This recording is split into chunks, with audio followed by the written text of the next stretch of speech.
வணக்கம் நேர்களே. Iran Israel இரு நாடுகளுக்கு இடையேயான போர் உச்சக்கட்டத்தை நெருங்கிக் கொண்டிருக்கக்கூடிய நிலையில அதனால் ஏற்படக்கூடிய தாக்கங்கள் மற்ற நாடுகளை எந்த அளவில் பாதிக்கும் என்ற ஒரு கேள்வி எழுகிறது. குறிப்பா இந்தியாவுக்கு இதனால் ஏற்படக்கூடிய தாக்கங்கள் என்ன என்ற ஒரு கேள்வியும் எழுகிறது. அதே நேரத்தில் இந்த பதற்றம் அதிகரிக்க ஒரு பிராந்திய போராக அறியப்படக்கூடிய ஒரு விஷயம் மூன்றாம் உலக போராக மாறுமா என்ற ஒரு கேள்வியும் இங்கு பலமாக எழுந்திருக்கிறது. இது பத்தின நம்முடைய நிறைய கேள்விகளுக்கு பதிலளிக்க இணைகிறார் எமது மூத்த இணை ஆசிரியர் ஹரிஹரன். வணக்கம் ஹரிஹரன். இன்னைக்கு பொறுத்த வரைக்கும் இந்த வாருடைய தற்போதைய சூழல் என்னவா இருக்குது? யாரோட கை மேலோங்கி இருக்கிறது கரண்டா? எல்லாரும் காத்துட்டு இருக்காங்க அடுத்து என்ன நடக்க போகுது அப்படின்னு. சில நாட்களுக்கு முன்னாடி இதுவரைக்கும் இல்லாத ஒரு நிலையாக ஒரு 181 பாலிஸ்டிக் ஏவுகணைகளை இஸ்ரேல் மீது ஈரான் ஏவி இருக்கிறது. இதுவரைக்கும் நடந்ததெல்லாம் ஒரு நாட்டுக்கும் பல ப்ராக்சிகளுக்குமான யுத்தம். இன்னைக்கு 2 பிராந்திய சக்திகள், இஸ்ரேல் அப்படிங்கிற ஒரு பிராந்திய சக்தி, ஈரான் அப்படிங்கிற பிராந்திய சக்தி நேரடியாக மோதக்கூடிய ஒரு சூழல் உருவாகி இருக்கிறது. ரெண்டும் சாதாரண பிராந்திய சக்திகள் அல்ல, மிகப்பெரிய ஆயுத பலத்தின் மீது அமர்ந்திருக்கக்கூடிய பிராந்திய சக்திகள். ஈரான் நேரடியாக இஸ்ரேலை தாக்கியிருக்கிறது. அதற்கான காரணமாக ஈரான் சொல்லியிருப்பது அப்படிங்கிறது லெபனானை இஸ்ரேல் குறிவைத்து தாக்குது அப்படின்னு. லெபனானில் முக்கிய சக்தியாக இதுவரைக்கும் விளங்குவது அப்படிங்கிறது அந்த நாட்டு அரசியல் கட்சிகள் இதெல்லாம் தாண்டி ஹெஸ்புல்லா அப்படிங்கிற ஒரு ஷியா மிலிஷியா. ஹெஸ்புல்லாவுடைய தலைவர் நஸ்ரல்லா கொல்லப்பட்டிருக்கிறார். அவர் மட்டும் இல்லாது அந்த அமைப்புடைய டாப் ஒரு 20-22 தலைவர்களை கொண்டுட்டாங்க. இப்போ நம்ம பேசி கொண்டிருக்கக்கூடிய வேளையில் அவருடைய சக்சஸராக, நஸ்ரல்லாவுடைய சக்சஸராக வரக்கூடியவர் அப்படின்னு சொல்லக்கூடியவரையும் கூட அவங்க வீழ்த்தியிருக்கிறாங்க. ஸோ நஸ்ரல்லா வீழ்த்தப்பட்டது மற்றும் இந்த ஹெஸ்புல்லாவுடைய அமைப்பு அதனது பலம் தாக்கப்பட்டது அப்படிங்கிறது ஒரு காசஸ் பெல்லை என்ன அப்படின்னா ஒரு போருக்கான காரணமாக ஈரான் எடுத்துக்கொண்டு நேரடியாக இஸ்ரேலை தாக்கியிருக்கிறது. இன்னும் சொல்லப்போனால் இஸ்ரேல் விரும்பியதும் இதுதான். காரணம் என்னவென்றால் இஸ்ரேலுக்கு இதுவரைக்கும் பெரிய தலைவலியாக இருந்து வந்தது இஸ்ரேலுடைய எல்லை முழுக்க, வட எல்லை, தென் எல்லை சுற்றியும் ஈரானுடைய ஆதரவு அமைப்புகள், ப்ராக்சிஸ். இஸ்ரேலுடைய வடபுலத்தில் பார்த்தீங்கன்னா ஹெஸ்புல்லாக்கள் கிட்டத்தட்ட ஒரு 2 லட்சம் மிசைல் ராக்கெட்ஸ் மேலே அமர்ந்துருக்காங்க. அதை வச்சிட்ருக்கிறாங்க. அதை வச்சு இஸ்ரேலை தாக்கக்கூடிய ஆபத்து. இன்னும் சொல்லப்போனால் கடந்த ஒரு வருஷமாக தாக்கிட்டு இருக்கிறாங்க தினந்தோறும். தெற்க ஹமாஸ் கடந்த அக்டோபர் 7ஆம் தேதியிலேருந்து ஒரு ஃபைட்டிங் ஃபோர்ஸாக இஸ்ரேலால் வீழ்த்தப்பட்டிருக்கு. ஏமனில் ஹூத்திகள், அப்புறம் ஈராக்கில் இஸ்லாமிக் ரெசிஸ்டன்ஸ், சிரியாவில் மிலிஷியா அப்படின்னு இஸ்ரேலை சுற்றியும் தன்னுடைய ப்ராக்சிஸால் நிரப்பி இஸ்ரேலுக்கு தொந்தரவு கொடுத்துட்டு இருந்தது. அதாவது இஸ்ரேல் ஈரான் அழிக்கணும்னு நினச்சா முதல்ல இவங்களை டீல் பண்ணோம். இப்போ பார்த்தீங்கன்னா இந்த ப்ராக்சிகளை இந்த கடந்த சில வாரங்களில் இஸ்ரேல் பெருமளவுக்கு அதனது வல்லமையை குறைச்சிருக்கிறது. ஒரு வருஷமாக பார்த்தா ஹமாஸை அழித்து தாக்கி அதில் சிவிலியன்களும் பெரிய அளவுக்கு இறந்துருக்கிறாங்க. ஹமாஸை ஓரளவுக்கு கண்டெயின் பண்ணிட்டாங்க ஒரு ஃபைட்டிங் ஃபோர்ஸாக. கடந்த ஒரு 1.5-2 வாரமாக ஹிஸ்புல்லாவையும் நிறைய சர்ஜிக்கல் ஸ்ட்ரைக் மூலமாக அவங்க டீல் பண்ணிட்டாங்க. ஸோ இப்போ நேரடியாக ஈரானோடு மோதக்கூடிய ஒரு வாய்ப்பை இஸ்ரேல் பெற்றிருக்கிறது. அதனால் நம்முடைய கணிப்பு, பல வல்லுநர்களுடைய கணிப்பு என்னென்னா ஈரான் இஸ்ரேல் யுத்தமாக இதை மாற்ற, ஒரு பிராந்திய யுத்தமாக மாற்ற விரும்புகிறது. Because it is the best time for it. So அதனால் ஈரான் தன்னை தாக்கியதை ஒரு காரணமாக வைத்துக்கொண்டு தன்னை தாக்குவாங்க அப்படின்னு கணித்தது. தாக்கினாங்க. 180 பாலிஸ்டிக்கல் மிசைல்ஸால் தாக்கினாங்க. இதை காரணமாக கொண்டு அடுத்து அவங்க தாக்கிறதுக்கு ஆயத்தமாறாங்க. எப்படி தாக்க போகிறாங்க அப்படிங்கிறது தான் கேள்வி. பதிலுக்கு இஸ்ரேல் ஈரானை தாக்கும், இதெல்லாம் மாற்றுக்கிறதே இல்லை. அதை அவங்க உறுதிப்படுத்தியிருக்கிறாங்க. இதுதான் கணிப்பு மட்டுமல்ல, இது கிட்டத்தட்ட உறுதியான விஷயம். கிட்டத்தட்டங்கிறத விட உறுதியான விஷயம்னே சொல்லலாம். என்ன வகையில் தாக்க போகிறாங்க அப்படிங்கிறது தான் நம்ம பார்க்கணும். ஸோ இப்போ ஈரான் ஆல்ரெடி நமக்கு தாக்க இருக்கிறது அப்படின்றது இஸ்ரேல் முன்கூட்டியே கணிச்சு தான் செயல்பட்டுருக்காங்கன்னு சொன்னாலுமே அந்த தாக்குதலுடைய வீரியம் கொஞ்சம் இஸ்ரேல் மீது வழக்கத்தை விட கொஞ்சம் அதிகமான ஒரு தாக்கத்தை ஏற்படுத்தியிருக்கு இல்லையா? ரைட். நீங்கள் சொன்னது போல் வழக்கத்தை விட அதிகமான தாக்குதல் தான். இன்னும் சொல்ல போனால் இஸ்ரேல் ஈரான் நேரடியாக மோதுவது அப்படிங்கிறது நடக்காத விஷயம். கடந்த ஏப்ரல் மாதத்தில் நடந்தது. இவங்க க்ரூஸ் மிசைல்ஸ் எல்லாம் நிறைய ஏவினாங்க. அதுக்கு பதிலடியாக இஸ்ரேல் ஒரு தாக்குதல் நடத்தியது. அது ஒரு எக்ஸப்ஷன். பட் ரெண்டுமே சிம்பாலிக் அட்டாக்காக தான் இருந்தது. ஆனால் இந்த முறை ஒரு 12 நிமிஷத்தில் தாக்கக்கூடிய பாலிஸ்டிக் மிசைல்ஸ் மூலமாக நேரடியாக தாக்கியிருக்கிறாங்க. ஸோ இது வழக்கத்துக்கு மாறான ஒரு விஷயம்.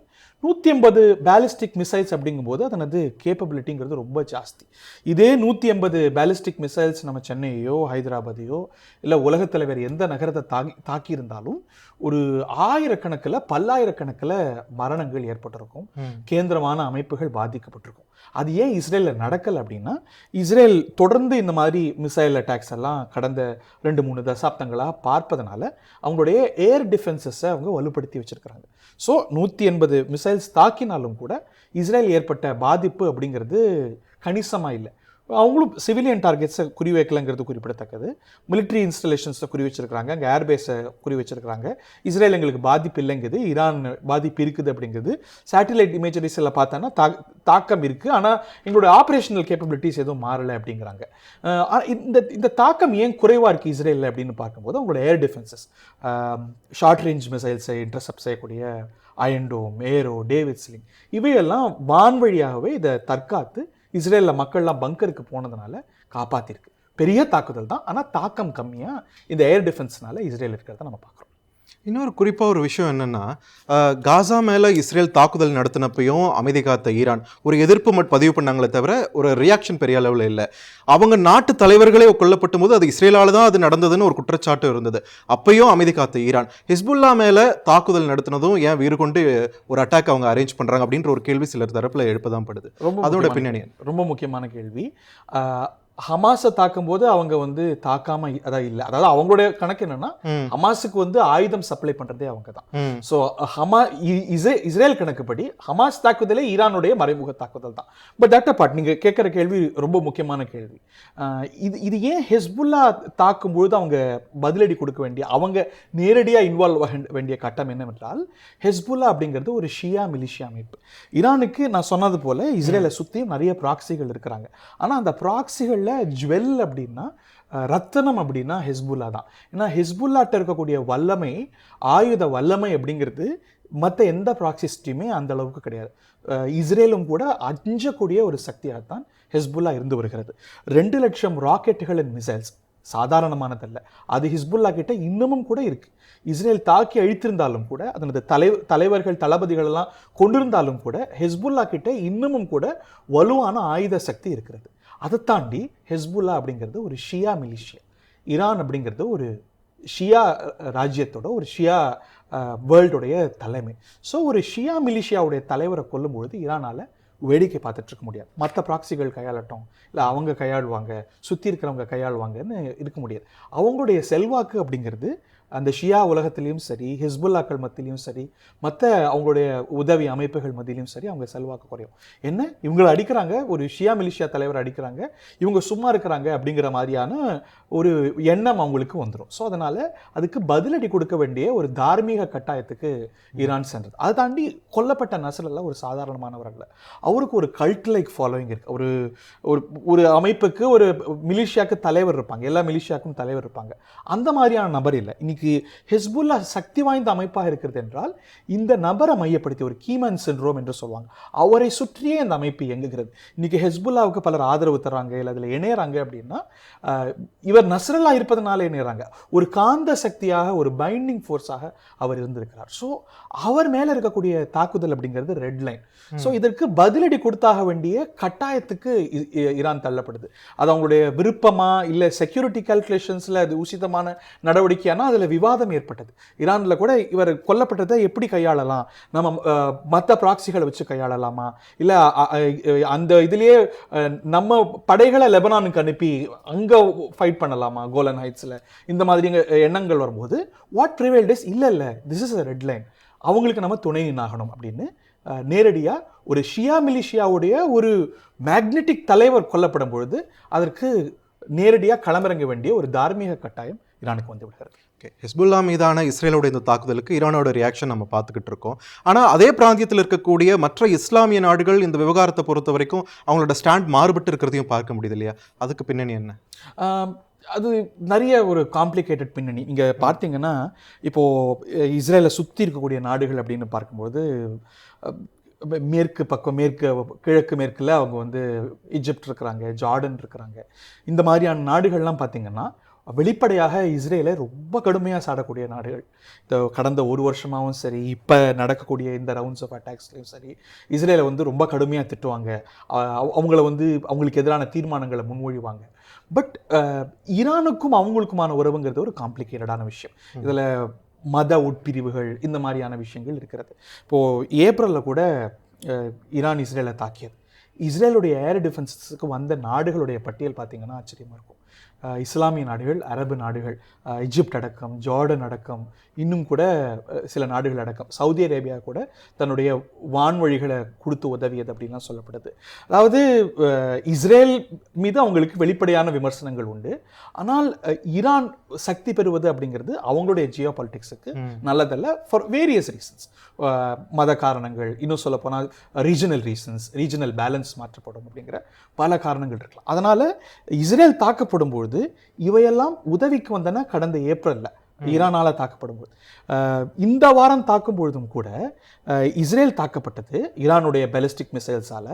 அதில் உதவியது வந்து அமெரிக்கா மட்டுமல்ல, அமெரிக்காவுக்கும் இஸ்ரேலுக்குமான செக்யூரிட்டி ரிலேஷன்ஸ் நமக்கு தெரியும். ஜோர்டனுடைய வான்படைகளும் கூட, ஜோர்டனுடைய ஃபைட்டர் ஜெட்ஸும் கூட இஸ்ரேல் மீது ஏவப்பட்ட பாலிஸ்டிக் மிசைல்ஸுகளை சுட்டு வீழ்த்தின.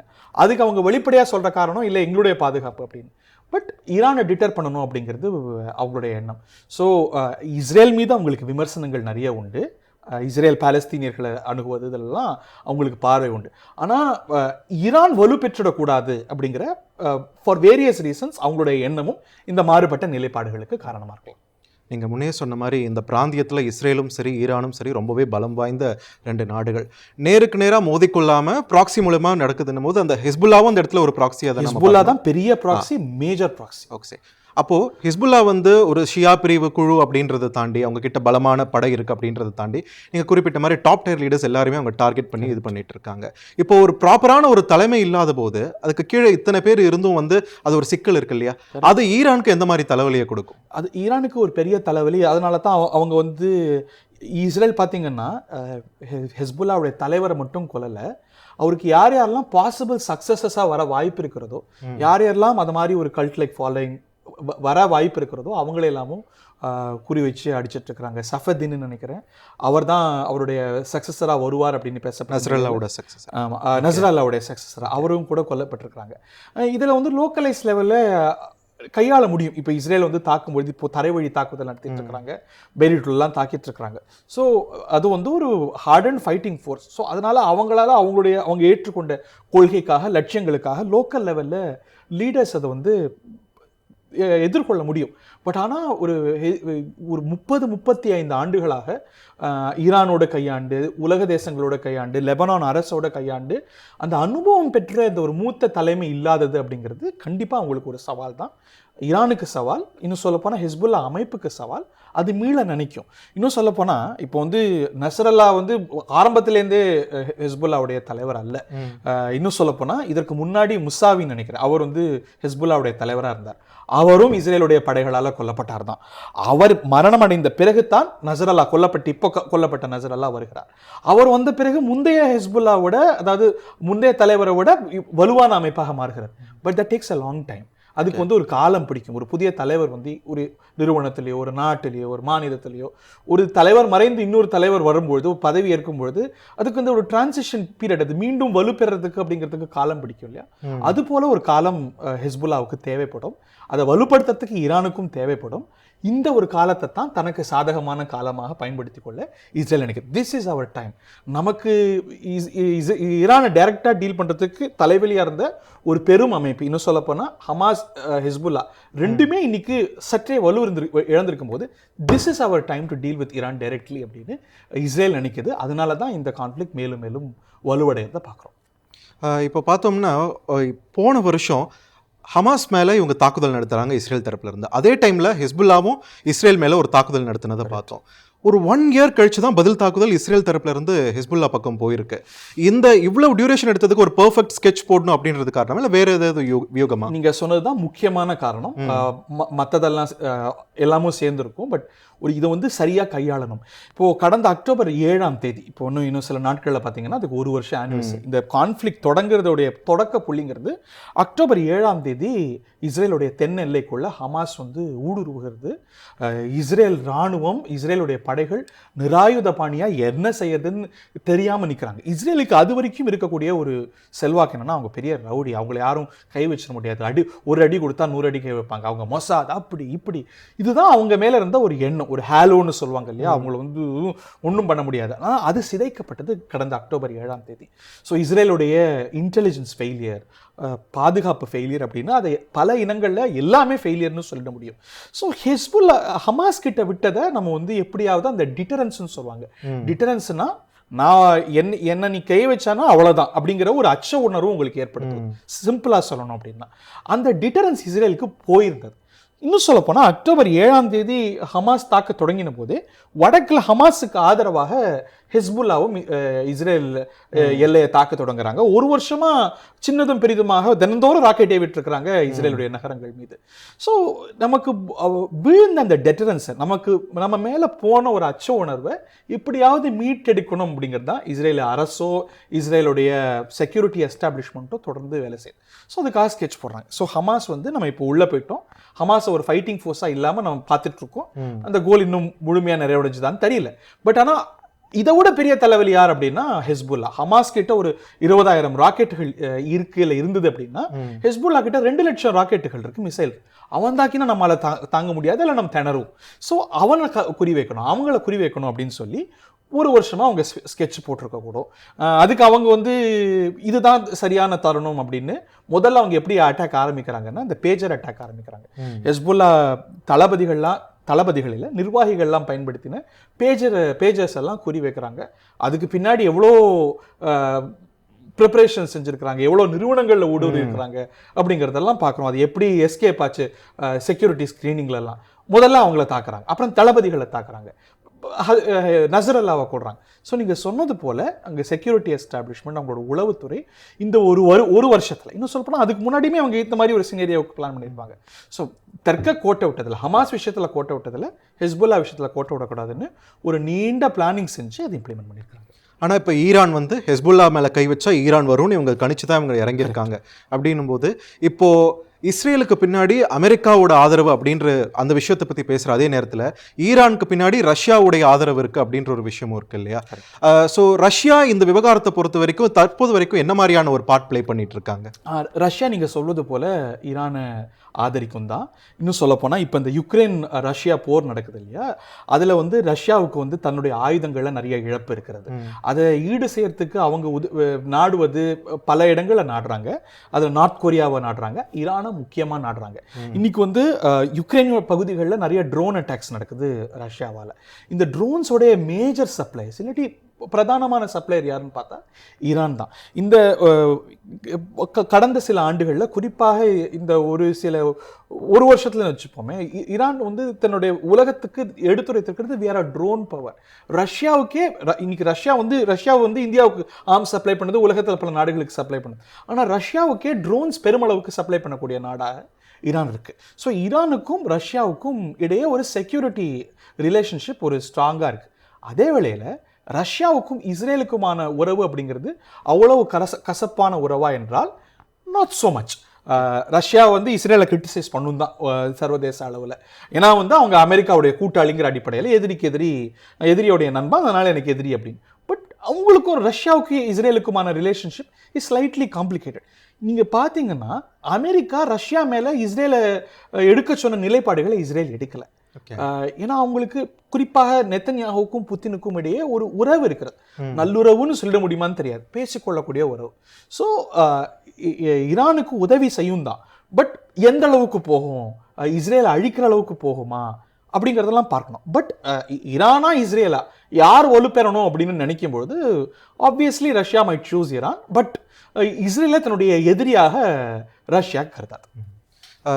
முன்னே பேசின மாதிரி இத்தனை நாள் இல்லாமல் இப்போ ஹிஸ்புல்லா மேலே கை வச்சதும் இவங்க வராங்க, ஈரான் வராங்க அப்படின்னும் போது அதனுடைய தாக்கம் எந்த அளவுக்கு அது எஸ்கலேட் ஆகுன்றதை உணர்ந்து தான் வந்திருப்பாங்க. ஸோ ஒரு ப்ராப்பரான வியூகம் அவங்களோட இருக்கும் கண்டிப்பாக. யாருக்கு சொல்கிறீங்க? ஈரானுக்கு. ஈரான் ஒரு ப்ராப்பரான யுகத்தோட தான் இறங்கியிருக்காங்க அப்படின்னு எடுத்துக்கலாம். அதை கையாளுற அந்த இவங்க அளவுக்கு அதே ஒரு வியூகத்தோட பலம் இவங்க கிட்ட இருக்கா இஸ்ரேல் கிட்ட? ஆக்சுவலாக சொல்ல போனால் இந்த போரை வந்து இந்த ரவுண்ட் ஆஃப் கான்ஃப்ளிக்டை ஈரான் விரும்பலை. அதை வந்து வெளிப்படையாகவே அவங்க நிறைய இடத்துல சொல்லிட்டு இருக்கிறாங்க. இந்த கான்ஃப்ளிக்ட்லாம் ரொம்ப தீவிரமாக எஸ்கலேட் ஆகிறதுக்கு முன்பாக, நசரல்லா கொல்லப்படுறதுக்கு முன்பாகவே ஐநாவுக்கு ஈரானுடைய பிரசிடென்ட் போயிருந்தார், பெஷஷ்கியான் போயிருந்தார். அவர் வந்து பத்திரிகையாளர்களை அழைத்து சொன்ன ஒரு விஷயம், நாங்கள் இது ஒரு பிராந்திய யுத்தமாக மாற விரும்பவில்லை, எங்களுக்கு இது வந்து இன்னும் மேலும் விரிவடைகிறதுக்கு எங்களோட விருப்பம் இல்லை, இஸ்ரேல் திணித்தா நாங்கள் வந்து அதுக்கு பதிலடி கொடுப்போம் அப்படின்னு. ஸோ இந்த கான்ஃப்ளிக்ட் விரிவடைகிறது அப்படிங்கிறது ஈரானுடைய விருப்பம், not now. Iran is a very rational player. Israel வந்து அஞ்சக்கூடிய ஒரு சக்தி. அரபு தேசங்களை பார்த்து இஸ்ரேல் அஞ்சுவதில்லை. ஆனால் ஈரானை பார்த்து இஸ்ரேல் வந்து ஒரு மதிப்போடு பார்க்கும். ஏன்னா அவங்க வந்து ரொம்ப எமோஷ்னலாக ஹேண்டில் பண்ணக்கூடிய, ரெஸ்பான்ஸ் கொடுக்கக்கூடிய சக்தி அல்ல, யோசித்து கொடுப்பார்கள். ஸோ அதனால் வந்து இந்த பேட்டில் வந்து கையாள்வதுங்கிறது நம்மளுடைய இன்ட்ரெஸ்டில் இருக்கா அப்படின்னு ஈரான் கணிக்கும்போது இல்லை அப்படிங்கிறது தான் அவங்களுடைய அசஸ்மெண்ட்டாக இருக்குது. அது நம்மளுடைய புரிதல் மட்டுமல்ல, அவங்க மீண்டும் மீண்டும் சொல்லிட்டு இருக்கிறாங்க. ஈரானுடைய பார்லிமெண்ட் ஸ்பீக்கர் வெளிப்படையாக பேசியிருக்கிறாரு, ஈரானுடைய அதிபர் பேசியிருக்கிறாரு. இன்னும் சற்று நேரத்தில் ஈரானுடைய அயத்துல்லா கமேனி உச்ச தலைவர் இன்னைக்கு ஃப்ரைடே ப்ரேயர்ஸ் முடிஞ்சதுக்கப்புறம் ஒரு ரேர் அட்ரஸ் கொடுக்க போகிறார். அவர் வேற ஒரு டோன் எடுக்க போகிறாரா அப்படிங்கிறத பார்க்கணும். பட் அவங்களுடைய எண்ணங்கிறது இந்த போர் இப்போ விரிவடைய வேண்டாம், it's not in our interest அப்படிங்கிறத அவங்க நினைக்கிறாங்க. என்ன காரணம் என்றால் அவங்க ப்ராக்சிஸ் மூலமாக டீல் பண்ணும்போது they win easily. ஒரு துளி அவங்க ரத்தம் சிந்த வேண்டாம், அவங்க நகரங்களில் ஒரு பாதிப்பு இல்லாமல் இஸ்ரேலை வந்து ப்ளீட் பண்ண வைக்கலாம்.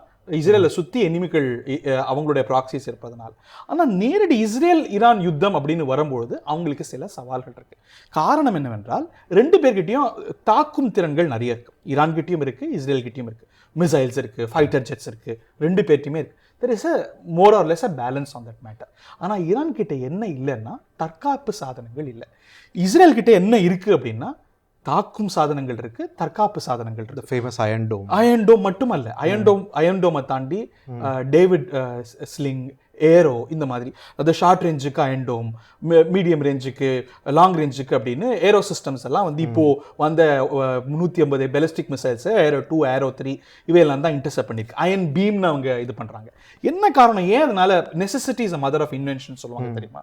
இஸ்ரேலுக்கு தினந்தோறும் ராக்கெட்ஸ் வந்துட்டு இருந்தது. குறிப்பா 2000 ஒரு கிட்டத்தட்ட ஒரு 2.5 தசாப்தங்களாக தீவிரமா வந்து. ஸோ வரும்போது தற்காப்பு இயந்திரங்களை கூட்ட வேண்டிய கட்டாயம் இஸ்ரேலுக்கு இருக்கு. ஸோ அதனால என்ன பண்றாங்க, இந்த ஏர் டிஃபென்ஸ் சிஸ்டத்தை அவங்க இது பண்றாங்க. ஸோ அதை இந்த ஏர் டிஃபென்ஸ் சிஸ்டம் எப்படி வேலை செய்யுதுன்னு பார்ப்போம். இப்போ நீங்க வந்து நம்ம நிகழ்ச்சியில கூட ஒரு ராணுவ வல்லுநர் சொல்றாரு, இந்த மகாபாரதத்திலாம் நம்ம சீரியல்ல பார்த்துருப்போம். இங்கேருந்து ஒரு ஆயுதம் வந்தா அதை வந்து வான்வழியா அது தடுத்து நிறுத்தும். அதை நம்ம ஒரு மித்தலாஜிக்கலா பார்த்ததா அவங்க செயல்படுத்தி இருக்கிறாங்க வித் அமெரிக்கன் டெக்னாலஜி. அமெரிக்காவும் இஸ்ரேலும் சேர்ந்து அதை செயல்படுத்தியிருக்கு. ஸோ 150 மிசைல்ஸ் வந்த போதும் கூட யார் எவ்வளோ பேர் இறந்து போனாங்க அப்படின்னா, ஒரு பாலஸ்தீனியன் சிவிலியன் இஸ்ரேலில் ஒருத்தர் இறந்தாரா இல்லை பாதிக்கப்பட்டாரான்னு நினைக்கிறேன். எப்படி இது சாத்தியம்னா, வான்வழியாகவே இந்த இன்கமிங் ராக்கெட்ஸ் மிசைல்ஸ் எல்லாம் இன்டர்செப்ட் பண்ணி தாக்கி அதை அழிக்கக்கூடிய வல்லமை அவங்களுக்கு இருக்கு. அதை தாண்டி அவங்க என்ன பண்ணியிருக்கிறாங்க, ஒவ்வொரு வீட்டிலையும் பங்கர்ஸ் இருக்கும், அதாவது சேஃப் ரூம்ஸ் இருக்கும். 2005 நினைக்கிறேன், எனக்கு சரியா ஞாபகம் இல்லை. அதுக்கப்புறம் எப்படி நம்ம ஊர்ல வந்து ரெயின் வாட்டர் ஹார்வெஸ்டிங் இருந்தால் தான் வீட்டுக்கு அப்ரூவல் இருக்கும், வீட்டில் சேஃப் ரூம் பாம் ஷெல்டர்ஸ் இருந்தால் தான் அப்ரூவல் கொடுக்கப்பட்ட நிலை இருந்தது. அதுக்கு முன்னாடி கட்டணத்துக்கு என்ன பண்ணுவாங்கன்னா பப்ளிக் பாம் ஷெல்டர்ஸ் இருக்கும், இல்லை வீட்டுக்கு கீழே இருக்கும், இல்லை பப்ளிக் ஏரியாஸில் இருக்கும். மொபைல்ஸ்லேயே ஆப்ஸ் இருக்கும். திடீர்னு ராக்கெட் சைரன்ஸ் வருது அப்படின்னா பாம் ஷெல்டர் எல்லாருமே வச்சிருப்பாங்க, பக்கத்தில் எங்கே பாம் ஷெல்டர்ஸ் இருக்குன்னு பார்ப்பாங்க, அது மேப்பில் காட்டும், அங்கே போய் நீங்கள் இதுக்கலாம். இந்த மாதிரி வான்வழி தாக்குதல் நடக்கும் பொழுது தன்னை தற்காத்துக் கொள்ளக்கூடிய ஏர் டிஃபென்சஸ் இஸ்ரேல் கிட்ட இருக்கு. ஈரான் கிட்ட தாக்கும் மிசைல்ஸ் இருக்கு, ஆனால் அவங்களுக்கு இதுக்கான தேவையில்லை. ஏன்னா அவங்கள நோக்கி மிசைல்ஸ் ஒரு நாள் வரல, they were guarded by the deterrence of proxies. So அவங்களுக்கு இது தேவையில்லை. ஈரான் மேலே இஸ்ரேல் தாக்குதல் நடத்தும் பொழுது, வான்வழி தாக்குதல் நடத்தும் பொழுது அவங்களால ஃபைட்டர் ஜெட்ஸை விட்டு தாக்க முடியும். பட் இஸ்ரேல் இருப்பது போல ஏர் டிஃபென்ஸ் கவர் என்பது ஈரானுக்கு இல்லை. ஸோ அதனால தான் இந்த யுத்தம் தன்னை நோக்கி வரக்கூடாது என்றும் இது தீவிரம் அடையக்கூடாது அப்படின்னும் இந்த தருணத்தில் ஈரான் நினைக்குது. அஃப்கோர்ஸ் அவங்க லாங் ரன்ல அதை வலுப்படுத்துறதுக்கான முயற்சிகள் எடுத்துட்டு இருக்கிறாங்க. ரஷ்யாவிலேருந்து சில ஏர் டிஃபென்ஸ் சிஸ்டத்தை வாங்கிட்டு இருக்கிறாங்க. அது ப்ரொக்யூர்மெண்ட் ஸ்டேஜ்லாம் இருக்கு. ஸோ ஏர் டிஃபென்சஸ் அவங்களுக்கு வலுவாக இல்லாததுனால ஈரான் வந்து இது விரிவடையக்கூடாதுன்னு நினைக்குது, தன்னை நோக்கி இது வந்து தீவிரம் அடையக்கூடாதுன்னு நினைக்குது. ஏன்னா ரெண்டு பேரும் கிரவுண்ட் டிஃபென்ஸில் ஈடுபட முடியாது. ரெண்டுத்துக்கும் நடுவில் if I am not mistaken 2000 கிலோமீட்டருக்கு மேலே. ஸோ தரைவழி போர் கிடையாது, வான்வழி போர் தான். இந்த வான்வழி போர்ல இஸ்ரேல் கிட்ட ஏர் டிஃபென்ஸ் சுப்பீரியாரிட்டி இருக்கு, ஈரான் கிட்ட இல்ல. இஸ்ரேலுக்கு எப்பயுமே அமெரிக்கா வந்து ஒரு உற்ற நண்பனாக தான் இருந்திருக்கு, எப்பயுமே ஒரு முழு ஆதரவை கொடுத்துட்டு இருக்கு. ஆனால் அந்த அமெரிக்க அதிபரே கொஞ்சம் பதற்றமடைய வச்சதுன்னா, இப்போ அவங்க நியூக்ளியர் ரியாக்டர்ஸ் மேலே தாக்குதல் நடத்த வாய்ப்பு இருக்கு, எண்ணெய் கிணறுகள் மேலே தாக்குதல் நடத்த வாய்ப்பு இருக்குன்னு வெளியான செய்திகளுக்கு பிறகுதான் அந்த அளவுக்கு இஸ்ரேல் இறங்க தயாராகிடுச்சா? இஸ்ரேல்ல அப்படி ஒரு எண்ணம் இருக்கிறது, அமெரிக்கா அப்படி போகக்கூடாதுன்னு நினைக்கிறது. அமெரிக்காவுக்கும் இஸ்ரேலுக்குமான இந்த செக்யூரிட்டி ரிலேஷன்ஷிப் அப்படிங்கிறது பல தசாப்தங்கள் தொடரக்கூடியது. இஸ்ரேல் உருவாகிறதுக்கான காரணமாகவே அமெரிக்கா, அதனது அதிபர் ஹாரி ட்ரூமன்லாம் முக்கியமான காரணமாக இருக்கிறாங்க.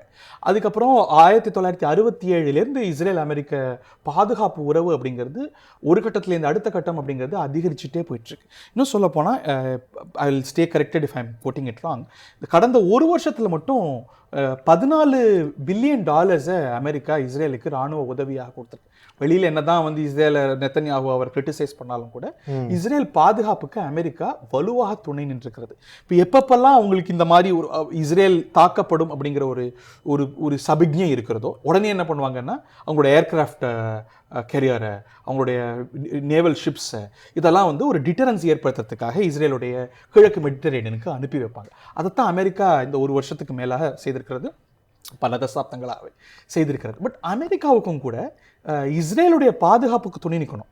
ஆனால் இஸ்ரேல் ஒரு பிராந்திய யுத்தத்தை உருவாக்கிட்டா, இல்லை ரொம்ப ஜாஸ்தியாக போயிட்டா, அது வந்து அவங்களுக்கு மட்டுமல்ல உலகளாவிய ஒரு தாக்கத்தை ஏற்படுத்தும். So there is only so much it should go. அப்படிங்கிறது ரொம்ப ஜாஸ்தியாக போகிறீங்க அப்படின்னா அவங்க வந்து ஒரு எந்த அளவுக்கு ஒரு எனேபிளிங் ஃபோர்ஸாக இருப்பாங்களோ அந்த அளவுக்கு ஒரு ரிஸ்ட்ரெய்னிங் ஃபோர்ஸாக அவங்க இருந்து வந்திருக்கிறாங்க. இந்த தருணம் நீங்கள் பார்த்தீங்கன்னா ஒரு கடந்த ஒரு 6 மாதமாக காசாவில் ஒரு சீஸ்ஃபயர் டீல் போடுங்க, போற முடிங்கன்னு ஜோ பைடன் கேட்குறாரு. ஆனால் நெத்தன்யாகு கேட்கறதுக்கு தயாராக இல்லை. இதே போல் இப்போ போன வாரம் நாங்கள் பார்க்குறோம் ஹெஸ்போல்லா மேலே அப்போ தான் அந்த லீடர்ஸ் மேலே தாக்குதல் நடத்தியிருக்கிறாங்க. அமெரிக்கா என்ன சொல்லுது, ஒரு சீஸ்ஃபயர் டீல் வரப்போகுது லெபனானுக்கும் இஸ்ரேலுக்கும். அப்படி ஒரு தோற்றத்தை தான் இஸ்ரேலும் அதனது தலைமையும் கொடுத்தது. பட் அடுத்த நாள் வந்து அது தீவிரப்படுத்துறாங்க, நஸ்ரல்லாவை கொள்றாங்க. ஸோ அமெரிக்காவுக்கு என்னன்னா உதவும், சில சமயம் கை பிசைஞ்சு நிற்கும். இந்த தருணத்தில் நிறைய கை பிசைந்து நிற்கக்கூடிய தருணங்கள் இருக்குது. என்ன காரணம்னா அமெரிக்காவில் ஒரு எலெக்ஷன் நடக்குது. அமெரிக்காவுக்கு ஒரு எலெக்ஷன் நடக்கும்போது ஒரு போர் தீவிரம் அடையுது அப்படிங்கிறது it's not in their political interest, also in their economic, social, various interest. So அதனால இது ரொம்ப பெருசாயிடக்கூடாது அப்படிங்கிறதுல அமெரிக்க அரசியல் தலைமைக்கு ஒரு பெரிய அக்கறை இருக்கிறது. அதைத்தான் அவங்க செய்து வர்றாங்க. இப்போ கூட நீங்கள் கவனித்து பார்க்கணும், இப்போ இந்த அட்டாக்ல என்ன இஸ்ரேல் தாக்குதலுக்கு உள்ளாகுது, ஈரானுடைய தாக்குதலுக்கு உள்ளாகுது. அதற்கு அமெரிக்கா என்ன செய்யுது, சரி இது வந்து அந்த நம்ம வந்து அவங்க பதிலடி கொடுக்கறதுக்கான ரைட்ஸ் இருக்குது அப்படின்னு சொல்லு. அதே வேளையில் நாங்களும் சேர்ந்துக்கிறோம், நீங்க தாக்கும்பொழுது நாங்களும் உங்களை சேர்ந்துக்கிறோம், நீங்க ஈரானை தாக்கும்பொழுது நாங்களும் உங்களோட சேர்ந்து அடிக்கிறோம் அப்படின்னு. அதை ஃபேஸ் ஆஃப் இட் இதை பார்க்கறதுக்கு எப்படி தெரியும், ஆஹா இஸ்ரேலுக்கு எப்படி துணை நிற்குது பாருங்க. That is true. பட் அதே வேளையில் என்னன்னா அமெரிக்காவும் இந்த அட்டாக்ல இணைந்து கொண்டா எந்த அளவுக்கு அட்டாக் நடக்குது, எதன் மேல அட்டாக் நடக்குது அப்படிங்கிற ஒரு ஆபரேஷனல் ஸ்ட்ராட்டஜிக் கண்ட்ரோல் அமெரிக்காவுக்கு இருக்கும். ஸோ ரொம்ப ஜாஸ்தியா இஸ்ரேல் போயிடக்கூடாது அப்படின்னு. ஸோ போச்சுன்னா அதனது விளைவுகள் வந்து கண்ட்ரோல் இல்லாம போகும். அப்படியே அமெரிக்கா இந்த பக்கம் இணையும் போது இந்த பக்கம் ரஷ்யாவும் இணைய வாய்ப்பு இருக்கா? அதுதானே பேலன்ஸ் ஆஃப் பவர். அப்படிதானே எந்த அளவுக்கு போவாங்க, அமெரிக்காவும் கூட எந்த அளவுக்கு இஸ்ரேலுக்கு இதுல துணை நிற்க போகுது.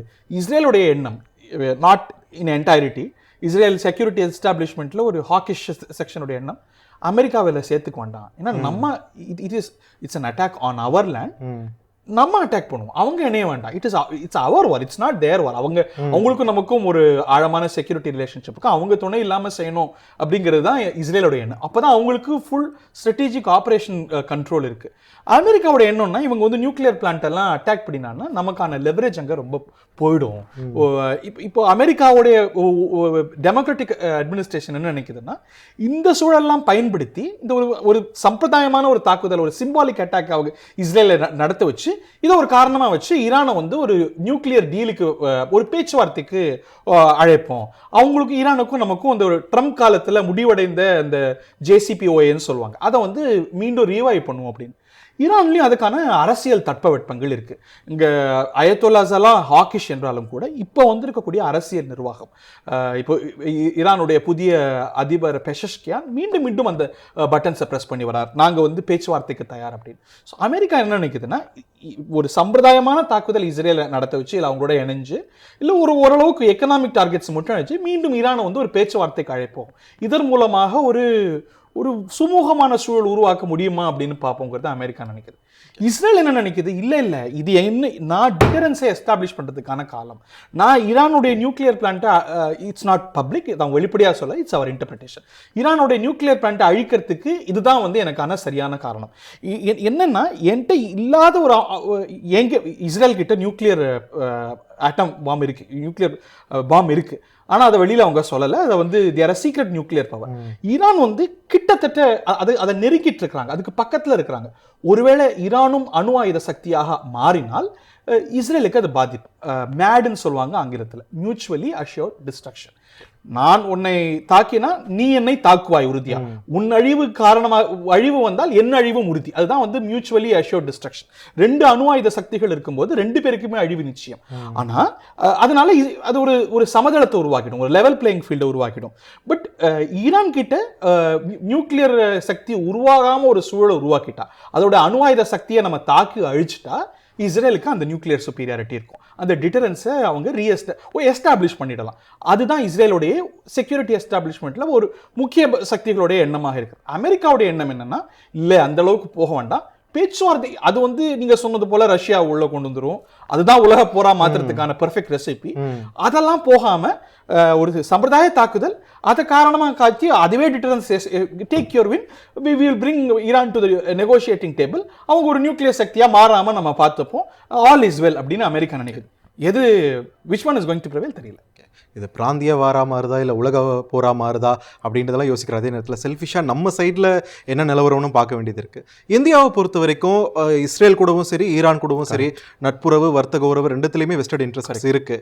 ஸோ இப்போ இருக்கக்கூடிய நிலைமையில் இந்தியாவுடைய சார்பு எந்த பக்கம் கொஞ்சம் தராசு இறங்கியிருக்கு நீங்கள் நினைக்கிறீங்க? நமக்கு எந்த பக்கமும் சார்பு இல்லை இந்த கான்ஃப்ளிக்ட்ல. அது வந்து அது பிஜேபி நிர்வாகங்கிறதுனால இஸ்ரேல் ஜெயிக்கணும் அப்படின்னு நினைப்பாங்கன்னு அவங்க ஆதரவாளர்கள்லாம் கூட சொல்லுவாங்க.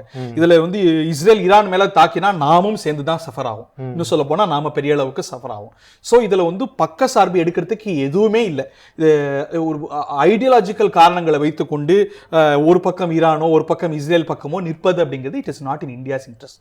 நீங்க சரியா சொன்னது போல ஈரானோடையும் சரி இஸ்ரேலோடையும் சரி ஒரு நல்லுறவு மட்டுமல்ல, ஒரு ஆழமான நல்லுறவு, ஒரு நல்ல புரிதல் நமக்கு இருக்கிறது. இந்த இஸ்ரேல் அரசோடையும் சரி, எந்த இஸ்ரேல் அரசையும் சரி, நரேந்திர மோடி ஆட்சிக்கு பிறகு ஒரு ஆழமான உறவு வந்திருக்கிறது. ஈரானோட ட்ரெடிஷ்னலாகவே நமக்கு வந்து ஆழமான உறவு இருந்திருக்கு. இன்னும் சொல்ல போனால் ஈரானுடைய உறவு அப்படிங்கிறது இஸ்ரேலோட உறவு நமக்கு ஆழப்பட்ட போதும் கூட எந்த பாதிப்பையும் அடையலை, இன்னும் கூடுதலாகத்தான் வலுப்பெற்றிருக்கிறது. என்ன காரணம்னா, ஈரானுக்கும் நமக்கும் வேறு சில காமன் இன்ட்ரெஸ்ட் இருக்கிறது. உதாரணத்துக்கு பாகிஸ்தான் வந்து ஈரானுக்கும் ஒரு மாதிரி உறுத்தலான சக்தி, நமக்கும் உறுத்தலான சக்தி. நீங்க பாத்தீங்கன்னா பாகிஸ்தான் மேல ஈரான் தாக்குதல் நடத்தியும் போது நம்ம அதுக்கு வரவேற்றோம். நமக்கும் அவங்களுக்கும் நிறைய காமன் இன்ட்ரெஸ்ட் இருக்கு. அங்க சாபஹார்னு ஒரு போர்ட்டை நம்ம டெவலப் பண்றோம், நமக்கு அங்க நிறைய எக்கனாமிக் இன்ட்ரெஸ்ட் இருக்கு, அங்கேருந்து நமக்கு வந்து எனர்ஜி வருகிறது. ஸோ அதனால வந்து ஈரான் தாக்கப்பட்டால் அதுல வந்து பாதிப்பு நமக்கு மட்டுமல்ல உலகளாவிய அளவில் இருக்கும். நம்மளுடைய பெட்ரோல் விலை, டீசல் விலை உயரும், அது உயர்ந்தா இன்ஃப்ளேஷன் உயரும், பணவீக்கம் உயரும், நம்ம உபயோகப்படுத்துகிற எல்லா அத்தியாவசிய பொருட்களுடைய விலையும் இது தீவிரமாகும் பட்சத்தில், அது ஒரு சிம்பாலிக் அட்டாக்காக தான் வேற கதை, தற்காலிகம். ஒரு தீவிரமான ஒரு ரீஜனல் வார் இல்லை அது அடுத்த கட்டம் அப்படின்னு போகும்போது அதனது பாதிப்பு நமக்கும் ஜாஸ்தியாக இருக்கும். ஈரானுடைய பொருளாதார கேந்திரங்கள், அந்த போர்ட்ஸோ எனர்ஜி இன்ஃப்ராஸ்ட்ரக்சரோ தாக்கப்பட்டால் நாமும் பாதிக்கப்படுவோம், நாம் நல்லாவே பாதிக்கப்படுவோம். ஸோ அதனால இந்தியாவுடைய எண்ணம் அப்படிங்கிறது இது வந்து பெருசாக ஆகக்கூடாது. எப்படி அமெரிக்காலாம் ஒரு ரெஸ்டனிங் ஃபோர்ஸாக இருக்கும், ஈரானும் கூட இந்தியாவும் கூட பேசி முடியுங்களேன், பெருசாக்காதீங்களேன்னு நம்மான எல்லா முயற்சிகளையும் செய்வோம். ரெண்டு தரப்போடும் பேசுறதுக்கான குட் ஆஃபீஸர்ஸ் இருக்குது. But there is limitation to any influence. அவங்களோட இன்ட்ரெஸ்ட்டுக்கு பார்ப்பாங்க. நம்ம இன்ட்ரெஸ்ட்னு பார்த்தா இஸ்ரேல் ஈரான் மேலே பெரிய தாக்குதல் நடத்தக்கூடாதுங்கிறது. இப்போ போர் இந்த அளவில் இருக்கக்கூடிய நிலையிலே இப்போ சமீபத்தில் சோஷியல் மீடியாவில் கூட ஒரு வீடியோ வைரல் ஆகிட்டு இருந்தது. சிங்கப்பூரில் வந்து எப்படி கண்டெய்னர் ஷிப்ஸ் எல்லாம் அப்படி அப்படியே நிற்குது, ஏன்னா அந்த பிராந்தியத்தை தாண்டி போகிறதுக்கு ஒரு தயக்கம் இருக்குது அப்படின்றதுனால. ஸோ பொருளாதாரத்தின் மேல் ஆன் த ஹோல் எந்த அளவுக்கு இதோட தாக்கம் இருக்க போகுது இந்த மட்டத்தில் மட்டுமே கூட, அது இந்தியா மேலே அதனுடைய தீவிரமான தாக்கம் எந்த அளவுக்கு இருக்கும்? இன்னைக்கு ஒரு குளோபலைஸ்டு எக்கனாமியில் தானே இருக்கும். ஸோ அதனால வந்து ஒரு நாட்டுக்கு மட்டும் கூடுதல் பாதிப்புன்னு நம்ம சொல்லிட முடியாது. இந்தியாவுக்கு கூடுதல் பாதிப்பு, பிரான்ஸுக்கு கம்மி, பிரிட்டனுக்கு கம்மின்னு சொல்ல முடியாது. வேற என்ன, வெரி இன்டர்கனெக்டட் எக்கானமி, ஒரு குளோபலைஸ்ட் எக்கானமியில் இருக்கும். இதனால வந்து சப்ளை லேன்ஸ் பாதிக்கப்படும். இந்த ஸ்ட்ரெய்ட் ஆஃப் ஹோர்முஸில், செங்கடல்ல இங்கெல்லாம் நடக்கக்கூடிய வர்த்தகம், நீர்வழி வர்த்தகம் அப்படிங்கிறது பெரிய அளவுக்கு தடையாகும். ஏற்கனவே ஹூத்திகள் இதில் இணைஞ்சிருக்கிறதுனால ஏற்கனவே உலக பொருளாதாரத்தில் பாதிப்பு இருக்கிறது. நம்ம இந்த போர் இன்னும் தீவிரமடைகிறதுக்கு முன்னாடியே கச்சா எண்ணெய் விலையில் தாக்கத்தை பார்க்குறோம், ஸ்டாக் மார்க்கெட்ஸில் தாக்கத்தை பார்க்குறோம். ஆப்வியஸ்லி இது வந்து தீவிரமடைந்தால் இதனது தாக்கம் அப்படிங்கிறது, பொருளாதார தாக்கம் அப்படிங்கிறது பெருசாக இருக்கும். இந்த யுக்ரைன் ரஷ்யா வார் கூட பார்த்தீங்கன்னா அதனது தாக்கத்தினால வந்து ஓரளவுக்கு நம்மளால் இன்சுலேட் பண்ணிக்க முடிஞ்சது. ரஷ்யாவோட நமக்கு நல்லுறவு இருக்குது, அவங்களோட நம்ம சில அரேஞ்ச்மெண்ட்ஸ் வச்சுருக்கோம். யுக்ரைனை வந்து உணவு தேவைகளுக்கு அந்தளவுக்கு நம்ம பெருசாக நம்பி இல்லை. ஆனால் இது வந்து இன்னைக்கு உலகத்துடைய எனர்ஜி எக்கானமியே மத்திய கிழக்கு பிராந்தியத்தை சார்ந்து.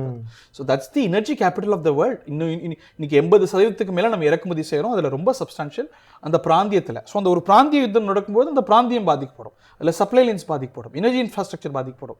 ஈரான் வந்து ஒரு எனர்ஜி பவர். ஸோ ஈரானுடைய எனர்ஜி இன்ஃப்ராஸ்ட்ரக்சர் ஒருவேளை குறிவைக்கப்பட்டால் குளோபல் ஆயில் ப்ரைஸஸ் கூடும். ஸோ அது நம்மளை தாக்கும், களியக்காவலையில் ஒருத்தரை தாக்கும், நம்மளை தாக்கும், தர்மபுரியில் ஒருத்தரை தாக்கும், எல்லாரையும் தாக்கும். So we cannot be insulated. இந்தியாவை நிச்சயமாக அது வந்து தாக்கும். பங்கு சந்தைகளில் பாதிப்பு இருக்கும், பணவீக்கம் இருக்கும், எல்லாத்துலேயும் பாதிப்பு இருக்கும். பங்குச்சந்தையில் ஆல்ரெடி அதோட தாக்கத்தை நம்ம பார்த்துட்டு தான் இருக்கோம். அதே நேரத்தில் ஒரு சாமானியனுக்கு என்ன கவலைன்னா பெட்ரோல் டீசல் விலை கண்டிப்பாக ஏறதாம்பா போகுது அப்படின்ட்டு. ஸோ இதே இப்படியே தொடரும் பட்சத்தில் என்ன நிலவரம்? அமெரிக்கா ரஷ்யா அப்படி இணையும் போது ஒரு 3ஆம் உலக போராக அது வலுப்பெறும் போது அதோட தீவிரம் எந்த அளவுக்கு நம்ம உணர இருக்கும்? நினைத்து கூட பார்க்க முடியாத அளவுக்கு இருக்கும். இது ஒரு 3ஆம் உலக போரா மாற்றாத அளவுக்கு உலக சக்திகள் இந்த 2 சக்திகள் மேலேயும் அழுத்தங்கள் போடுவாங்க தான். இது வந்து எந்த அளவுக்கு எஸ்கலேட் ஆக போகுது, எந்த அளவுக்கு நிற்க போகுதுங்கிறது யாராலையும் கணிக்க முடியாது. இஸ்ரேல் அடுத்து என்ன செய்ய போகுதுங்கிறத பொறுத்து தான். அது என்ன செய்ய போகுதுன்னு அமெரிக்காவுக்கு கூட தெரிஞ்சிருக்க வாய்ப்பு இல்லை. அவங்க சொல்லியிருக்க மாட்டாங்க. இப்போ ஹெஸ்புல்லா தலைவரை கொல்லும் போதும் கூட பக்கத்தில் போய் அடிக்கும் போது தான் அமெரிக்காவுடைய பாதுகாப்பு அமைச்சருக்கு இஸ்ரேலுடைய பாதுகாப்பு அமைச்சர் ஃபோனில் சொல்கிறார். ஸோ என்ன பண்ண போகிறாங்கன்னு தெரியாது. அடுத்த நகர்வு என்னன்னு தெரிஞ்சாதான் அதுக்கு அடுத்த நகர்வு என்னன்னு தெரியும். அது மேற்கொண்டு என்ன போகும் தெரியும், உலக சக்திகள் எப்படி போகும் தெரியும். இப்போ நம்ம செய்கிறது எல்லாமே அனுமானமாக தான் இருக்கும். பட் இது ஒரு மேற்கொண்டு பெருசாகிற பட்சத்தில் இது நிச்சயமாக பொருளாதாரத்தில், எண்ணெய் பொருளாதாரத்தில் பெரிய பாதிப்பை ஏற்படுத்ததான் செய்யும். அதனால் பெட்ரோல் விலை உயரத்துக்கான, கச்சா எண்ணெய் விலை உயரத்துக்கான வாய்ப்பு இருக்கிறது. கச்சா எண்ணெய் விலை உயர்ந்தாலும் கூட பெட்ரோல் விலையும் உயரத்துக்கான ஆபத்து இருக்கிறது. ஆனால் என்ன செய்யும், நம்ம இப்போ நம்ம வந்து பொலிட்டிக்கல் கவர்மெண்ட் மேலே, இந்திய அரசு மேலே என்ன விமர்சனம் செய்கிறோம்? கச்சா எண்ணெய் விலை குறைஞ்சாலும் கூட நீங்கள் வந்து பெட்ரோல் விலையை குறைக்க மாட்டேங்கிறாங்க. அது வந்து ஒரு வகையில் அது சரினாலும் கூட அதுக்கு அரசுகளுடைய ராஷ்னால் என்ன அப்படின்னா, பாலிடிக்ஸ் தள்ளி வச்சு பார்த்தோன்னா, எக்கானமியை மட்டும் பார்த்தோன்னா அவங்க ஒரு பஃபரை உருவாக்கிட்டே போவாங்க. நாளைக்கு ஒரு ரெய்னி டே வரும்பொழுது அதுக்கு ஒரு பாதுகாப்பு கொடுக்கணும் இல்லையா? இப்போ இந்த லாபத்தை வந்து நமக்கு பாஸ் பண்ணாமல் இருக்கிறாங்க. ஸோ இப்போ இன்னைக்கு ஒரு அதிரடியாக கச்சா எண்ணெய் விலையை உயரும்போது அந்த பஃபரை கொடுக்கறதுக்கு, அரசுகள் கொடுக்கறதுக்கு, விலையை கச்சா எண்ணெய் விலையை உயர்ந்தாலும் கூட அந்த அளவுக்கு ப்ரொபோர்ஷனேட்டாக பெட்ரோல் டீசல் விலை உயராமல் இருக்கிறதுக்கு அரசுகள் நடவடிக்கை எடுக்கும். பட் அதுக்கும் லிமிடேஷன்ஸ் இருக்குது. இது வந்து தொடர்ந்து மாதங்களில் போனாலோ வருடங்களில் போனாலோ எவ்வளோ பண்ண முடியுங்கிறதுக்கு லிமிடேஷன்ஸ் இருக்கும். பட் கண்டிப்பாக தாக்கம் இருக்கும். அது அரசு எவ்வளோ மானியம் கொடுக்க போகுது, எப்படி பஃபர் கொடுக்க போகுதுங்கிறதெல்லாம் பொறுத்து இருக்கு. நீங்கள் ஏற்கனவே சொன்ன மாதிரி எண்ணெய் அதிகம் இறக்குமதி செய்யக்கூடிய நாடுகளில் நாமளும் ஒன்றா இருக்கோம். இப்போது இது அந்த பிராந்தியம் முழுக்கவே பதற்றம் அதிகரிக்க நம்மளோட இம்போர்ட்ஸ் வந்து இதனால் எந்த அளவுக்கு குறைய வாய்ப்பு இருக்குன்னு? இம்போர்ட்ஸ் மட்டும் இல்லை, எக்ஸ்போர்ட்ஸும் கூட ஒரு சப்ளை லேன்ஸ் பாதிக்கப்படுறதுனால இருக்குது, சவால்கள் இருக்கும். ஏன்னா அந்த பிராந்தியத்தில் தான் சூயஸ் கனாலுக்கு, ஸ்ட்ரெய்ட் ஆஃப் ஹோர்முஸ் இருக்குது. ஒரு சப்ளை செயினுக்கு, குளோபல் சப்ளை செயினுக்கு ரொம்ப முக்கியம் அந்த பிராந்தியம். உலகத்துடைய ஹார்ட் மாதிரி அமைந்திருக்கக்கூடிய மத்திய கிழக்கு உலகத்தோட மத்திய அமைப்பா இருக்கு. நம்ம இதுல ஒரு சின்ன கவனிக்க வேண்டிய விஷயம் என்னன்னா, மேற்குலகம் வந்து அதை மிடில் ஈஸ்ட்னு சொல்லுவோம். இந்தியா வந்து மிடில் ஈஸ்ட்னு சொல்லாது, நம்ம வந்து வெஸ்ட் ஏஷியான்னு சொல்றோம். ஒரு சின்ன துணுக்கு என்னன்னா, மிடில் ஈஸ்ட்னா என்ன? மேற்குலகத்திலேருந்து மிடில் ஈஸ்ட். நம்ம ஏன் மேற்குலகத்தோட கோணத்துல பார்க்கணும்? It is west Asia. ஏசியாவில் மேற்கு பகுதின்னு நம்ம பார்ப்போம். That apart. அதனால அந்த பிராந்தியம் ரொம்ப இந்த சப்ளை லைன்ஸுக்கெல்லாம் ரொம்ப முக்கியம். அப்படிங்கிறதுனால எல்லாமே இறக்குமதி, ஏற்றுமதி எல்லாமே பாதிக்கப்படும். But again with a caveat that I am not an expert on economy. Tensions 2 சைட்லையும் ரொம்ப அதிகமாகிட்டே இருக்குது, இஸ்ரேல்லையும் சரி ஈரான்லையும் சரி. அதே நேரத்தில் அமைதியை விரும்பக்கூடிய நாடுகள் தொடர்ந்து வலியுறுத்திக்கிட்டே தான் இருக்காங்க, put an end to this அப்படின்னு சொல்லிட்டு. அப்படி கேட்குற இடத்துல 2 நாடுகளும் இருக்கா? எந்த நாடுமே, அதாவது எல்லாரும் சொல்லலாம் அமைதியை விரும்புவோம் அப்படின்னு. நமக்கு வசதியாக இருக்கும்போது அமைதியும்போம், வசதியாக இல்லாம போர் அப்படிம்போம். ஒரு standard principle in politics, in global politics என்னன்னா, we work for our interest. என்னுடைய நலன் எதுவோ அந்த நலனுக்காக எந்த நாடும், எந்த மனிதனும், எந்த நாடும் அதை செய்யும். இஸ்ரேல் என்ன செய்யும்? தன்னுடைய நலன் தாக்குவதென்றால் தாக்கும், தன்னுடைய நலன் நிறுத்துவதென்றால் நிறுத்தும். எப்போ நிறுத்தும்? அதற்கு விளைவுகள் அதிகமாக இருக்கும். அமெரிக்கா மிரட்டுது, பாரு இப்போ நிறுத்தலைன்னா அவ்வளோதான், உனக்கான உதவிகள் எல்லாம் நான் நிறுத்திடுவேன், நானே எதிராக போயிடுவேன் அப்படின்னு உங்களுக்கு ஒரு மிரட்டல் வருது. இல்லை ஒட்டுமொத்த உலகமும் சேர்ந்து அதுக்கான அழுத்தம் கொடுக்குது. அதற்கு கொடுக்க வேண்டிய விலை அப்படிங்கிறது தாங்க முடியாதது என்றால் அந்த அழுத்தத்தை கேட்கும். ஈரானும் அப்படிதான். அது ஈரான் என்று இல்லை, இஸ்ரேல் என்று இல்லை, ரெண்டு பேருமே ரேஷனல் ஆக்டர்ஸ். ரெண்டு பேருமே தன்னுடைய அடிகளை ரொம்ப கவனமாக தன்னுடைய நலனுக்காக எடுத்து வைக்கக்கூடியவங்க. ரொம்ப எமோஷனலான இம்பல்சிவ் ஃபோர்ஸஸ் கிடையாது இஸ்ரேலும் சரி ஈரானும் சரி. ஸோ அதனால தன்னுடைய நலன் எதுவோ அந்த நலனை கருதி இந்த நாடுகள் செய்யும். அந்த நலனை பாதிக்கக்கூடிய அழுத்தங்கள் வரும்போது அது நிற்கும். இவங்களோட நடவடிக்கைகள் எப்படி இருக்க போகுது, அதற்கான அழுத்தங்கள் எப்படி இருக்க போகுது, அழுத்தத்துக்கு படியிலன்னா விலை என்ன இருக்க போகுது அப்படிங்கிறத பொறுத்து தான் இந்த நாடுகளுடைய நடவடிக்கைகள் அவங்க தீவிரப்படுத்துறதும் அதை குறைப்பதும் இருக்கும். இப்போது எண்ணெய் வளத்தை நம்பி இருக்கக்கூடிய நம்ம நாட்டுக்கு, நம்ம மாதிரி இருக்கிற பிற நாடுகளுக்கு அதோட தீவிரத்தை பற்றி பேசிகிட்டு இருக்கோம். அதே நேரத்தில் ஈரான் மேலே அந்த போர் தாக்குதல் இன்டென்ஸ் ஆகும்போது எண்ணெய் வளத்தை நம்பி இருக்கக்கூடிய, அதை ப்ரொடியூசராக இருக்கக்கூடிய மற்ற நாடுகள், அந்த பிராந்தியத்தில் இருக்கக்கூடிய நாடுகள், அது மேலே ஏதாச்சும் பாதிப்பு? எல்லாருக்கும் பாதிப்பு இருக்கும். இப்போ நம்ம இறக்குமதி செய்யறதுனால பாதிப்பு, yes, that is an important factor. But ஈரான்லேருந்து குளோபல் மார்க்கெட்ஸுக்கு வரல, ரஷ்யாவுக்கு வரல அப்படின்னா ஒரு செயின் ரியாக்ஷன் மாதிரி குளோபல் ஆயில் எக்கானமியில் அது விலையேற்றம் என்ன பண்ணுவாங்க, ஹோல்ட் பண்ணி வைப்பாங்க. அவங்க சப்ளைஸை கொடுக்க மாட்டாங்க, தனக்கு சேர்த்து வச்சுப்பாங்க. ஸோ இது எண்ணெய் வளம், எண்ணெய் ஆயில் எக்கானமி அப்படிங்கிறது ஒட்டுமொத்தமாக பாதிக்கப்படும். Whether you are a self sustained power, நீங்கள் செல்ஃப் சஸ்டெயின் பவராக இருந்தால் நீங்கள் விற்க மாட்டீங்க, மேலும் விற்க மாட்டீங்க, உங்களுடைய தேவைகளுக்காக ஹோல்ட் பண்ணுவீங்க. It will still impact you on other economic grounds. Again with caveat, நான் பொருளாதாரம் என்னோட ஸ்ட்ராங் ஹோல்ட் கிடையாது. But still it is imperative that நீங்கள் எப்படிப்பட்ட நாடாக இருந்தாலும் நீங்கள் ஓடவும் முடியாது, ஒளியவும் முடியாது. இதனது தாக்கம், பொருளாதார தாக்கம், நீங்கள் வளர்ந்த நாடோ வளராத நாடோ, மத்திய கிழக்கில் இருக்கிறீங்களோ, தெற்காசியாவில் இருக்கிறீங்களோ, தென்கிழக்கு ஆசியாவில் இருக்கிறீங்களோ, எங்க இருந்தாலும் இதனது தாக்கம் உலகளாவியதாக இருக்கும். இதனது பொருளாதார பாதிப்பு சின்னதும் பெரிதுமாக, உங்களுடைய எக்கானமி நீங்க எப்படி இன்சுலேட் பண்ணி வச்சிருக்கீங்கிறது பொறுத்து it will have a global impact. இதோட வேரியேஷன்ஸ் இருக்கலாம்.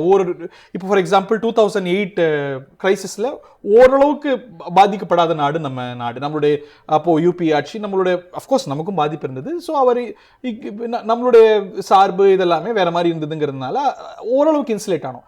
வேறு சில நாடுகள் இன்னும் கூடுதலாக பாதிக்கப்பட்டாங்க. சின்னதும் பெரிதுமாக அளவுகள் மாறுபாடலாம். But everybody will be hit in case இது ஒரு பெருசாக போகுது. இல்லை இது ஒரு சிம்பாலிக் அட்டாக் ஆக, இல்லை ஒரு சில வாரங்கள் நீடிக்கக்கூடிய பதற்றமாக இருந்தால் all of us can manage. இப்போது ஈரான், இஸ்ரேல் இந்த ரெண்டு நாடுகளுக்கும் இடையேயான ஒரு மோதல், இந்த போக்கின் போது மற்ற நாடுகள், சுற்றி இருக்கக்கூடிய நாடுகள் ஒரு அமைதியாக இருக்கக்கூடிய இதை பார்க்க முடிக்கிறோம். நீங்கள் முன்னாடியே சொன்ன மாதிரி இஸ்ரேலோட என்னதான் வெளியில் அகேன்ஸ்டாக பேசினாலும் உள்ளுக்குள்ளே சில டீல்ஸ் போய்கிட்டே தான் இருக்கும்னு சொன்னீங்க. ஒருவேளை இது வேர்ல்டு வார், தேர்ட் வேர்ல்டு வாராக இது எஸ்கலேட் ஆகுது அப்படின்ற பட்சத்தில் அந்த பிராந்தியத்தில் இருக்கக்கூடிய அந்த இஸ்லாமிய நாடுகளுடைய நிலைப்பாடு மாற வாய்ப்பு இருக்கா? Too early to say. அதெல்லாம் டூ மெனி இஃப்ஸ் அண்ட் பட்ஸை பொறுத்து இருக்கிறது. அவங்க ஒரு உலக யுத்தம், ஒரு தீவிரமான யுத்தம் அப்படிங்கும்போது ஒரு சிம்பாலிக் அட்டாக் அப்படின்னா இஸ்ரேல் பக்கம் நிற்கலாம். ஆனால் லாங்கர் ரன் அவங்களால இஸ்ரேல் பக்கம் நின்று அந்த நிலைப்பாடை அவங்களுடைய நாட்டு மக்கள் மத்தியில், இப்போ ஃபார் எக்ஸாம்பிள் ஈஜிப்ட் கூட இஸ்ரேலோட பல இடங்களில் கொலாபரேட் பண்ணும். பட் பப்ளிக்காக அவங்க கிரிட்டிசைஸ் பண்ணுவாங்க. பட் ஒரு லாங்கர் ரன் அவங்க இஸ்ரேல் பக்கம் நிற்கும்போது man on the streets will get angry. அவங்கெல்லாம் இஸ்ரேலுக்கு எதிரானவர்கள், பாலஸ்தீனிய மக்களுடைய துயரங்களுக்கு குரல் கொடுக்கக்கூடியவர்கள். ஸோ ஒரு லாங்கர் ரன் அவங்களால சஸ்டெயின் பண்ண முடியுமான்னு தெரியாது. பட் ஜியோ பொலிட்டிக்கல் இன்ட்ரெஸ்ட் இருக்குது. There are too many ifs and buts. இது ஒன்று நடந்தால் எப்படி இன்னொன்று எப்படி, இந்த ஒரு டாமினோ எஃபெக்ட் மாதிரி இது கணிக்கிறது ரொம்ப சவால்.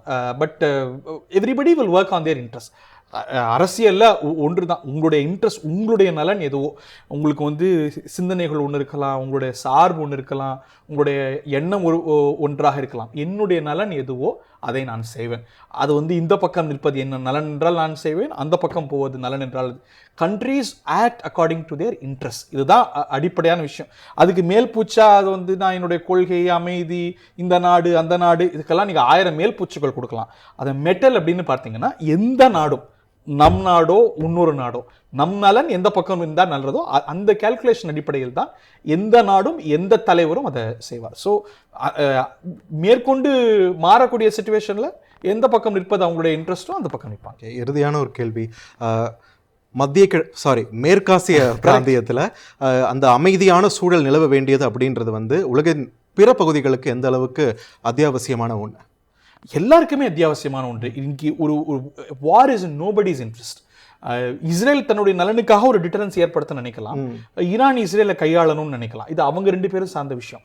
பட் அதை தவிர்த்துட்டு நீங்க யாரை பார்த்தாலும் சுற்றி இருக்கக்கூடிய அரபு நாடுகளோ, நாமோ, இந்தியாவோ, அமெரிக்காவோ, ஒவ்வொருத்தருக்கும் இதில் நியூஆன்ஸ்டு கேல்குலேஷன்ஸ் இருக்கும். பட் ஒரு லார்ஜர் வாருங்கிறது ஆன லாங்கர் ரன் யாருடைய நன்மைக்கும் கிடையாது. ஒட்டுமொத்தமாக பார்க்கும்போது அந்த 2 நாடுகள் அவங்களோட இன்ட்ரெஸ்ட் விட்டு பார்த்து ஒட்டுமொத்தமாக பார்த்தாங்கன்னா இது வார் இஸ் நோபடிஸ் இன்ட்ரெஸ்ட். இந்தியாவும் கூட இதற்கான முயற்சிகளை செய்யும். இதில் இன்னொரு விஷயத்தை குறிப்பிட்டு பார்க்க முடியும். நம்ம வந்து இதில் வந்து ஒரு யூனிக் பொசிஷனில் இருக்கோம். இன்னைக்கு அமெரிக்காவால் ஈரானுடைய தலைமை கிட்ட ஒரு ஃபோன் கால் எடுத்து பேச முடியுமா என்றால் முடியாது. I mean, of course, they have channels. Of course, America has a great influence on a lot of things. So, மற்ற மேற்கத்திய நாடுகள் இருக்கிறாங்க அப்படின்னா அவங்களுக்கு லிமிடேஷன்ஸ் இருக்குது. ஆனால் இந்தியா அப்படின்னு பார்க்கும்போது நீங்கள் குறிப்பிட்டு சொன்னது போல் இந்தியா, இஸ்ரேல் 2 தலைமையிடையும் பேசுறதுக்கான ஒரு சூழல் இருக்கிறது. இன்னொரு தகவலையும் நான் சொல்லணும்னு நினைக்கிறேன். இப்போது ஏப்ரல் மாத தொடக்கத்தில் Indian prime minister Narendra Modi கிட்ட நம்ம பேட்டி எடுத்தோம். நான் இந்த பல்வேறு ஜியோ பாலிட்டிக்ஸ் பற்றி பேட்டிக்கு முன்பாக பேச்சு போகும்பொழுது மேற்காசியா பற்றி பிரதமரோடு பேசக்கூடிய வாய்ப்பு வந்தது. ஸோ அப்போது நாங்கள் அந்த வாரை கவர் பண்ணியிருக்கோம், அந்த ரீஜனுக்கு போயிருக்கோம் அப்படிங்கிற பேச்செல்லாம் வரும்போது பிரதமர் உங்களுடைய அனுமானம் என்ன, நீங்கள் இந்தியாவோட வெஸ்ட் ஏஷியா பாலிசி பற்றி என்ன நினைக்கிறீங்க அப்படின்னு கருத்து கேட்கும்பொழுது நான் பிரதமர்கிட்ட சொன்ன விஷயம், இந்தியா அதாவது அதில் பொலிட்டிக்கல் கவர்மெண்ட் தனி, இந்தியா அப்படிங்கிற ஒரு நாட்டை இஸ்ரேலையும் மதிக்கிறாங்க, அரபு தேசங்கள்லையும் மதிக்கிறாங்க. இப்போ நம்ம இஸ்ரேலில் போகும்போது மேற்கத்திய ஜேர்னலிஸ்ட் எல்லாம் அவங்க வந்து வெறுக்கக்கூடிய ஒரு சூழலை பார்க்கும். இல்லை நீங்கள் எங்களுக்கு எதிராக நம்ம இன்டர்நேஷனல் மீடியா அது. ஆனால் இந்தியா அப்படின்னு சொல்லும்போது ஓடுன்னு கட்டி பிடிக்கிறாங்க. ஓடுனா இந்தியான்னு ஹீப்ரூவில் போகிறோம்.